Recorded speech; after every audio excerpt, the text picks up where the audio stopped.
Hello everyone, I hope you're taking it easy and your day has been great thus far.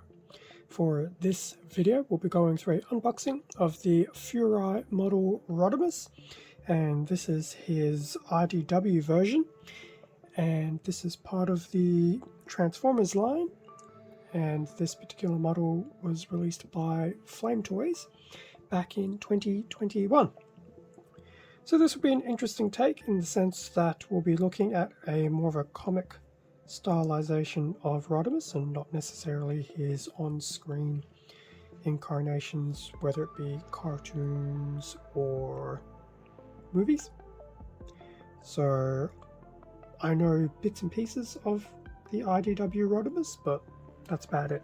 I actually haven't had a chance to really catch up on my comic book reading, so just like everything else, there's just lots to do and never enough time. So this should also be the last of my little Transformers Plamo ad hoc series for the time being. I was just rearranging some stuff in anticipation of some new video series to do and stumbled upon this, and I thought I'll just wiggle him in while the last week or two I've had a good sprinkle of Transformers Plamo. So here we have Rodimus, another Furai model. So prior to this I did the unboxing of Windblade, and I've done a unboxing of a G1 Optimus and a Starscream in the past. So that's 4 of the Furai models. I hadn't done YouTube videos when I did the attack mode Optimus, so that really only exists on my Instagram, but I do have a number of these Furai models still to go through, so there will be another Transformers Plamo run in the future. Anyway, Rodimus, front of the box. I actually quite like the front of the box. I also quite like the IDW style of Rodimus as well. It's definitely a different take from what we're used to, but there are still a good amount of similarities that still make it easy to identify him as Rodimus. So that's the front of the box. Good to see that he's still sporting his usual colours. Bottom of the box, side of the box, pretty much just a close-up of his head. The other side of the box, and the top of the box. So usually the only real thing of the top of the box is just the front. In terms of the back of the box, which will have some nice tidbits. So here we just have that nice shot of the Rodimus model kit. Here we have the front and rear detail shot of Rodimus. So has been some modernization and shape optimization from his comic representation, which is to be expected. You are now dealing with something physical. Here we have some action shots of Rodimus with over 50 movable joints, which I think was the same number as Windblade. So that should be really cool. The colors also work quite well, so with a bit of luck, don't have to do too much in the way of color correction. And here we have a shot of the runners, a close-up of Rodimus's head, because there will be some metallic blue on the eye part, which is quite cool. Number of runners is quite respectable. Color representation also looks quite good as well. So that was a look of the box for Rodimus in terms of what's inside. Should be the usual Flame Toys spiel. So we will have a manual, of course. Whether we get true weapons or not remains to be seen. Super small sticker sheet. That in itself is an awesome relief. So we have that, and then we have 1, 2, 3, 4 bags of bullets, all of various colors and sizes. Now, I mentioned it in the Windblade one.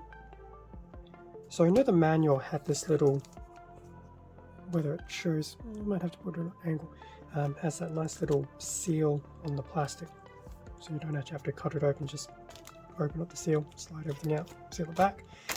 Do the runners have it? Yes, they do. So similar to Windblade, just going to be a case of doing that for a few minutes and getting all the runners out. So that's one thing that I do actually like about these kits. Getting the runners out is actually easy. Probably also explain some of the price point. Anyway, I'll get the runners out and the manual out, and we'll have a better look at everything that was included. And with everything now out of the bags, here we have the front of the manual for Rodimus in a nice CGI style, holding 2 weapons, which I do believe we do get included. On the back of the manual, just a few artistic shots of some of the articulation and posability, and just some general information about building the kit. Runners we've already seen before, so we'll have A through to F, with a few 1s and 2s in between. Assembly wise, it's pretty straightforward. Building through his main torso area, followed by his head, the arms, which at some point do become left and a right, which is good. Build through his legs. I still find it quite weird that they do try to cram a lot of the build instructions into the least amount of possible space, but I guess it works. Build the weapons, which seem to be can be combined.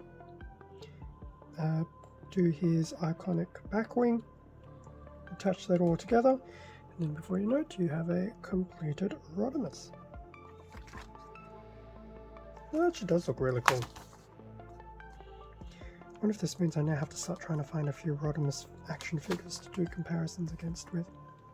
Oh well, later down the track. So that was the manual. In terms of the sticker sheet, which we found out is relatively small, which is a nice relief. I know, I think it's the Drift model kit. Complete opposite of this sticker. Instead of very few, it is a lot, but we'll get there when we get there. So that's the sticker sheet. In terms of the runners, so we'll start with A1, which is in a grey from what I can tell. In fact, that's better, A1, and a bit of grey, so various bits and pieces, with the main highlights also being his weapons. So that was A1, but we do also have 2 A2s, which are functional copies, and this is also in grey as well, from what I can tell. Yes, I'm going to say it's grey. I'm hoping it's not black, but I'm calling it grey. So those are the 2 A2s. Moving on to a single B runner, which is in red. So a very nice vibrant red. And it looks like there will be pieces where other parts will go on, so color correcting may not be an issue for Rodimus.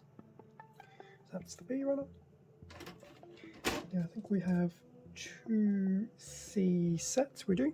So we have a C1 in a lighter grey, so some of that will be his tubing type exhaust vents, his face, and there are his eyes, which are in that metallic blue as the box indicated. So that's C1 in that light grey. And then we have 2 C2s, which are functional copies in red. So Rodimus being Rodimus, there will be a lot of red throughout the kit.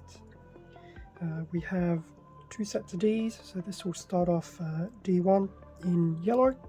It is a bit brighter than what may be coming through on the camera. I say that because I've actually changed the lighting on my light rings to not be as harsh, so feel free to leave a comment if it's washed out some of the colours in the video. D1, yellow. A lot of this will be his hand manipulators, his back wings, parts of his torso, head, and things like that. So that's D1. We have two D2s, which are functional copies, and I suspect these are basically the back of his hands. So we have two of those. We have some E runners in orange, so E1.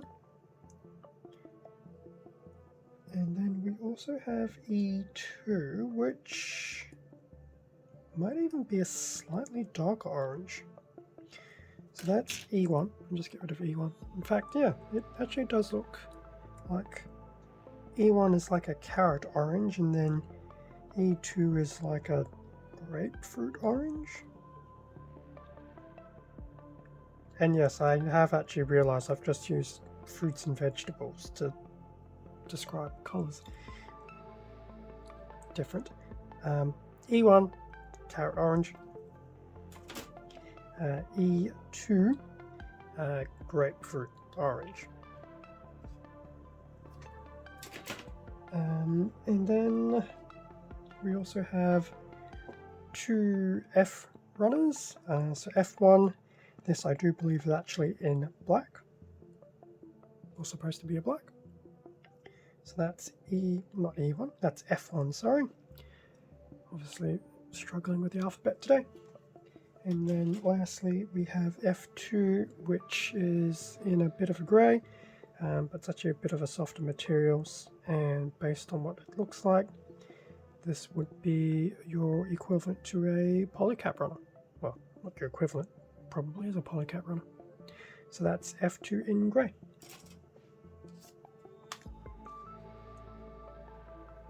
So that brings us to an end of the unboxing of the Rodimus IDW Furai model kit. I'm actually looking forward to this one. Granted, I say that about everything. But this actual Rodimus one actually looks like it should be, one, hopefully quite sturdy, two, fairly color accurate, and three, may not have some of the issues that some of the previous ones have had. Granted, I haven't built recently a more recent Furai model kit, so some of my grievances with the first kit may have well and truly been addressed in later kits, so I'll definitely have to keep that in mind when the time comes. This should pretty much, as I said at the beginning of the video, bring to an end of the Transformers Plamo little ad hoc series for the time being. Transformers content will still happen on a week-by-week basis with reviews and unboxings of a plethora of figures. I'll try and jump between old and new and things like that. But I do appreciate that some new stuff has come out which may be of interest to people. So I'll see if I can target some of that first. Obviously there's more new releases than I do have time, and at this point in time it's still easy to do a review and unboxing of a figure once a week. So suffice to say I've got content for years, but that's good, I guess. Feel free to leave a comment about the lighting. I think it looks okay, but it'd be interesting to see what happens in post-editing to see what it looks like. Thank you very much for watching this video. Feel free to leave a like, a comment, subscribe if you enjoyed the content. All of this does help support the channel, and I do greatly appreciate it. Shout out to all my current subscribers. Thank you very much for sticking around, and I do appreciate your support. Extra content can also be found on my Instagram account, link below. Stay safe and take care, and I will catch you all in the next video. See ya.